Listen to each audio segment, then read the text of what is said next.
Why use passive voice in writing sometimes? Have you ever noticed how some sentences seem to shift the spotlight from the doer of an action to the action itself? That's the magic of passive voice. This construction can be a powerful tool in writing, and understanding when to use it can improve your communication.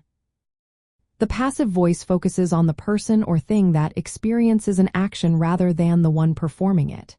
In passive constructions, the grammatical subject is the recipient of the action, not the agent who does the action. For example, when you say, "The letter was written," the emphasis is on the letter, not who wrote it. There are several reasons to consider using passive voice in your writing. First, it can emphasize the action or the recipient. In scientific or technical writing, the process or result is often more important than the actor. For instance, saying, "The experiment was conducted," highlights the experiment itself rather than the researchers. Another reason to use passive voice is when the doer of the action is unknown or irrelevant. If you say, "The window was broken," it does not matter who broke it. This can be useful when that information is not available or necessary. Passive voice can also help maintain cohesion and topic continuity. If your discussion centers around the recipient of the action, making it the subject supports coherence. For example, "The results were analyzed and the data were interpreted," keeps the focus on the results and data. Additionally, passive constructions can convey politeness or formality. By avoiding direct mention of the agent, you can soften statements.